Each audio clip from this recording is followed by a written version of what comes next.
What a busy week full of energy reforms, constitutional reforms, and the ongoing situation in Iran and all of its impact. These stories and others included in this episode all raise questions like the probability of the energy reforms going forward, why constitutional reforms do not go further, and what the situation in Iran means this week economically and for security. We will answer all those questions and more in this week's episode of the Roundup by News of the Week. Here you'll get all the facts and context from the week's news so you can make your own decisions. Of course, this will be paired with the same balanced and in-depth analysis I try to bring to the news every single week. That means if you've struggled to follow the news this week through frustration or a packed schedule, the Roundup is the place to be. As always, you can access the text episode of the Roundup on newsoftheweek.net for more detail on all of the stories included here. But while you are here, you might as well listen, like, and subscribe. First up, a story about non-crime hate incidents and why the proposals are now more likely to pass. The Telegraph reported this week that the House of Lords has backed an amendment that would effectively scrap the current system for recording them. Under this proposal, police would only be allowed to record non-crime hate incidents if it's necessary to prevent or investigate an actual crime. The amendment was put forward by Lord Young, who runs the Free Speech Union, alongside Lord Hogan Howe, the former Met Police Commissioner, who's also chairing a review for the government. The debate around these incidents has been building for ages. And a non-hate crime incident, by the way, is something that isn't illegal but is still logged by the police because it's seen as potentially harmful or hostile. And as I just said, it's indicative of a larger pattern. There have been some very strange examples of these things, from whistling the Bob the Builder theme tune or arguments amongst school children. There's also been some very high-profile cases too, involving people like Graham Lynham. Critics say these incidents like this risk undermining freedom of speech and over-policing what people are saying. Supporters argue the system helps police track patterns of hostility that could later escalate into real crimes and then act as some sort of supporting evidence. But increasingly, more and more people are seeming to take the opposite view that this sort of thing threatens freedom of speech. Politically, this is interesting because it's coming through the House of Lords rather than the Commons, which, although can happen, is not the usual way we see policy changed. Usually there's pushback from the government because House of Lords amendments come from typically opposition parties. That's all usual, but this time the proposal is being backed by crossbenchers, so people that are not ideologically aligned in the House of Lords. And that could see the government be more easily and more readily accepting of the proposal because it might not look like they're conceding to the opposition. Regardless, it's important to remember that at the moment it's just a prospective amendment and it could be challenged. It just hasn't yet. Staying with the Lords, but moving to constitutional reforms, The Guardian reported that the government's plan to remove hereditary peers from the House of Lords is on its way through Parliament, and we'll look at why there hasn't been more reform alongside this. At the moment, there are still 92 hereditary peers sitting in the upper chamber. Removing them has been talked about for decades, and it's especially an issue on the left of British politics. Progress this week comes after the Conservatives dropped their opposition to the proposals following a compromise being reached, which would see some life peers who are crossbenchers and Conservatives, and also some Conservatives, being given life peerages, meaning they can continue to sit in the House of Lords, but their children won't be able to. It's bold to say having an inherited House of Lords doesn't make sense, considering there's been consensus on the issue of removing them for over 2 decades. Many detractors do not see the reforms as going enough, purely because ideas like an elected upper chamber, limits on the House of Lords are quite popular with voters. The issue is that they are not very popular inside Parliament, or that there isn't really a consensus over them inside Parliament. And that's why things aren't really going further on that front. It's not to say it won't ever, but at the moment there isn't a big enough consensus in Parliament to actually push changes through. Moving on to energy policy, so out of the context of the House of Lords and constitutional reform. The issue here is that headlines have reported small modular nuclear reactors and bigger nuclear reactors on the possibility of them being put near homes. So we're going to assess what the impact would be and are these plans even going to become a reality in the first place? To answer those questions, we need to look at what the actual proposals are. And the government is planning to make it easier to build nuclear power plants in the UK, especially small modular reactors or SMRs. And the proposal comes after a review which found the current regulatory system to be too slow and too complicated. And that review was carried out by the Nuclear Regulatory Task Force, which was set up in 2025 by Sir Keir Starmer, Prime Minister. This also builds on what policy that's actually been practically put forward, with funding for nuclear power stations and the development of those SMRs, small nuclear reactors, being put forward to the tune of £14.2 billion last year. And the government says these proposals this time will allow projects like those to be built faster and more cheaply, while still maintaining higher safety standards. Supporters argue this could help strengthen Britain's energy independence, which has come into question in the last few weeks with issues in Iran and over where the UK gets its energy from. At the same time, environmental groups have argued that this loosening of regulations is irresponsible deregulation, and that it could eventually lead to negative environmental impacts. So these reforms to the regulatory system are consistent with other areas of policy and an independent review, which suggests their evidence, and that suggests it's likely to go through, but at the moment we're not sure of their total impact, particularly the environmental impact they could have. That's it with policy change, though. So we're going to move on to foreign policy, where the biggest international story this week concerns Iran and the Strait of Hormuz. There have been growing concerns about ships travelling through the strait after reports that vessels were struck while passing through the region. The Strait of Hormuz is the most important shipping route in the world, carrying about 20% of global oil supplies. Now, while Iran hasn't formally closed it, it's been reported that they're using tactics like sea mines and attacks on shipping vessels to create an unofficial de facto restriction.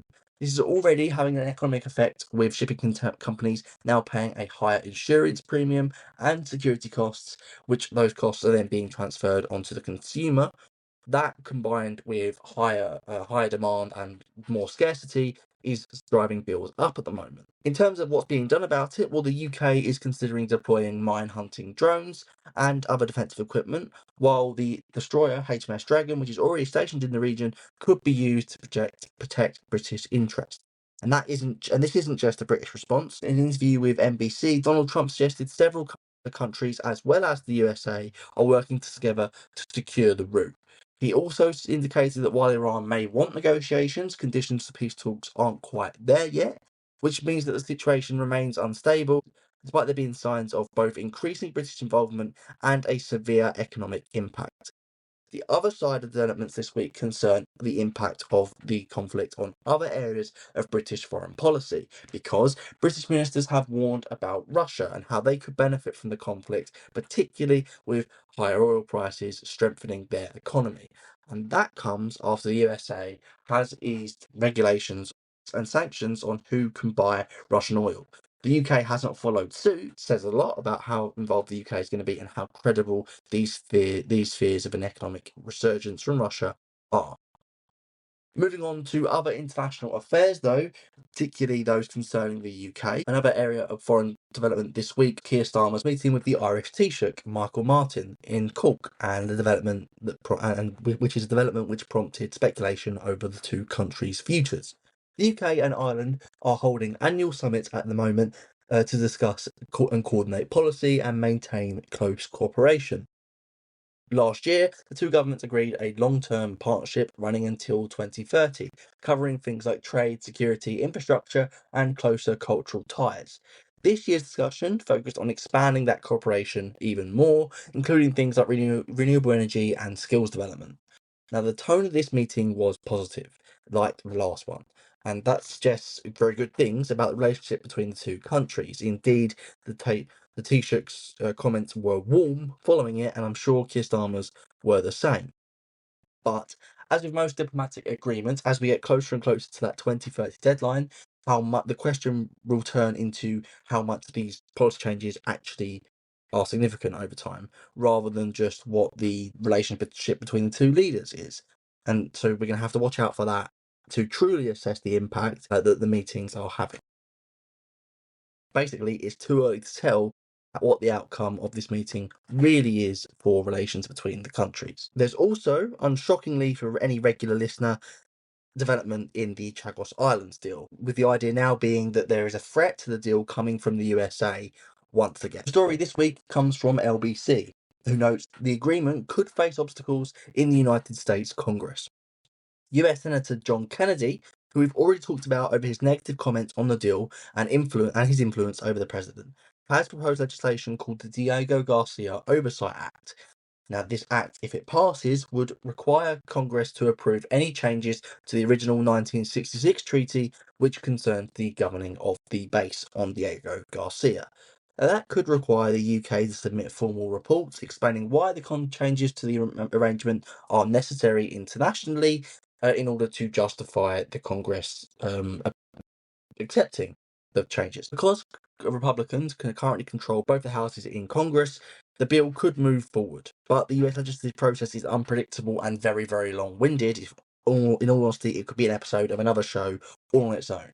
So its passage is far from guaranteed. What we're talking about here is the prospect of the Chagos Islands deal, which is already controversial, facing further complication from the USA. And that is it. There's a prospect of that happening, but currently we're not sure whether it will. Moving on to general politics, one of the more unusual stories this week involves Warwickshire County Council. But let's look at what this means for the actual council and the future running of it for all of the citizens in the area. Now, Reform UK's 19-year-old council leader, George Finch, is facing a vote of no confidence. Finch leads a minority administration, and the motion was submitted by the Green Party group for the council. Finch described the move as a political stunt and said it was water over a duck's back. But Reform technically doesn't have a control of the majority of the council, and the outcome then will heavily depend on how other parties vote. Oh, by the way, the accusations that led to the motion and the confidence were over an abuse of power, which obviously Finch denies, and obviously the Reform contingent in the area also deny. Reports suggest, though, that many parties may support that motion. However, it's unclear specifically what the Conservative Party will do. That means they could have the deciding vote between whether the Reform Council leader stands or whether they have to change their leader. And the vote itself is expected on the 17th of March, so we should know the outcome for sure really soon. However, it's more plausible probably to say that the Conservatives would not support the leader because they do not necessarily support reform, despite having an ideological basis on the same side of politics. And that another and a possibly more unusual moment this week, though, involved the Speaker of the House of Commons, Sir Lindsay Hoyle. Hoyle criticised several MPs after what he described as disrupting behaviour happened on Thursday night during a vote on the finance bill, or to most people, including me, the budget. According to the Speaker, some MPs refused to move when they were instructed to by the Sergeant-at-Arms, and a few even pretended to be ill. The Sergeant-at-Arms is responsible for maintaining order in the House of Commons. There's also a ceremonial role and an expectation of delivering on the Speaker's wishes when they're relevant. All of those things mean that ignoring the Sergeant-at-Arms and lying to him, basically, is taken very seriously, especially by his boss, the Speaker of the House of Commons. Now, Sir Lindsay Hoyle publicly criticised the MPs, including the two whips, Chief Whip Jonathan Reynolds and Deputy Chief Whip Sir Mark Tammy, even suggesting that these contingent of the Labour Party might need a training exercise. The government then actually agreed to that training exercise and accepted the situation, which suggests there will be one in the near future, but also is a massive reversal because although situations like these are pretty much always taken seriously, they pretty much never actually happen. So it's quite unusual, and politically, this is going to likely be seen as an embarrassment for the government, just because of how unusual the situation really is. That's all for the news on general politics, though. We're going to move on to stats and trends now. A Gallup World Affairs survey reported that American approval of Britain has fallen to a record low. This isn't a new survey, and these particular results come from surveys undertaken in February, which I feel I need to say, given the recent context with Iran and the difficulty in relations which has come from that. Anyway, around 76% of Americans sit with a positive view of the UK. That's down from 84% on last year and below the long-term average of around 4 decades of about 88%. The biggest drop in the UK perceptions come from Republican voters, where favourability fell by 18 points. The fall among Democrats was closer to 4 or 5. This then likely reflects the political tensions we've seen between Sir Keir Starmer and Donald Trump, the Republican leader and the President of the United States. These considerations were reinforced by Gallup's own analysis, as well as considerations over certain policy fractures too. Now, it's important not to overstate these results and then to put them into context too, because the fall across both was quite small.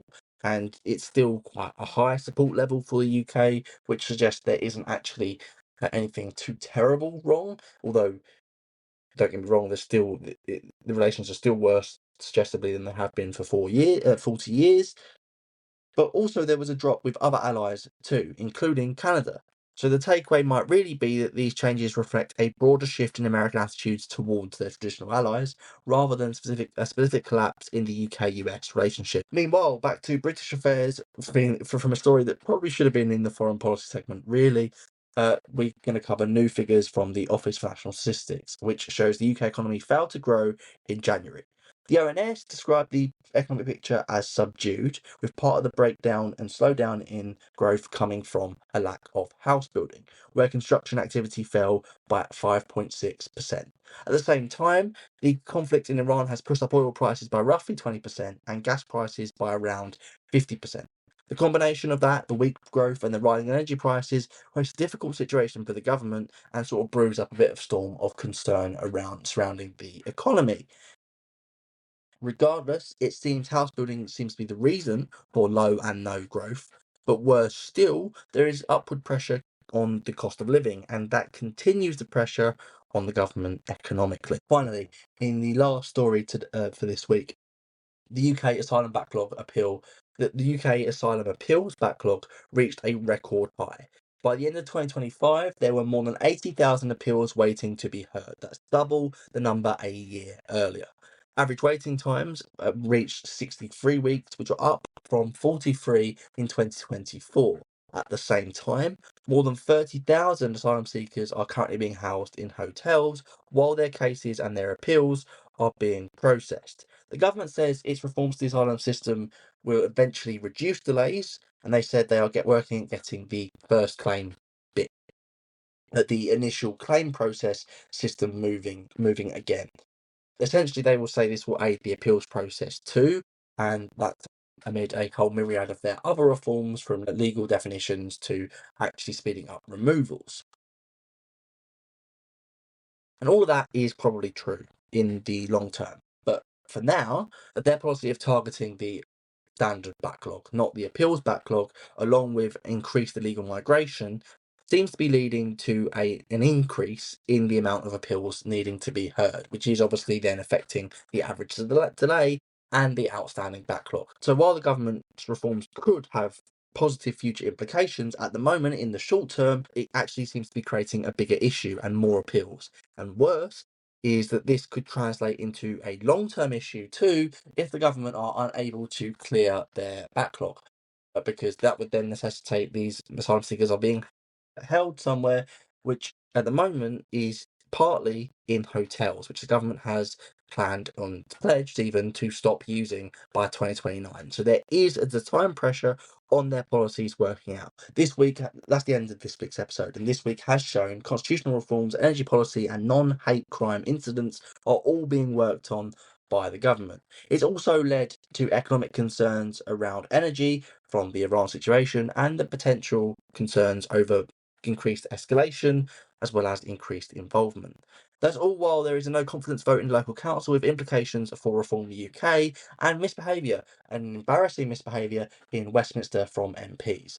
All of that is then underpinned by the part of the episode over stats and trends, where we saw implications for immigration, relations between allies, and worse, and the British economy. If you want the full written breakdown and the sources, you can find the written episode on newsoftheweek.net with all of those details. If you like this episode, remember to give it a like, subscribe, and let me know what you thought. It'll help me make next week's episodes even better. With that in mind, I'll be back then. Have a good week. Bye.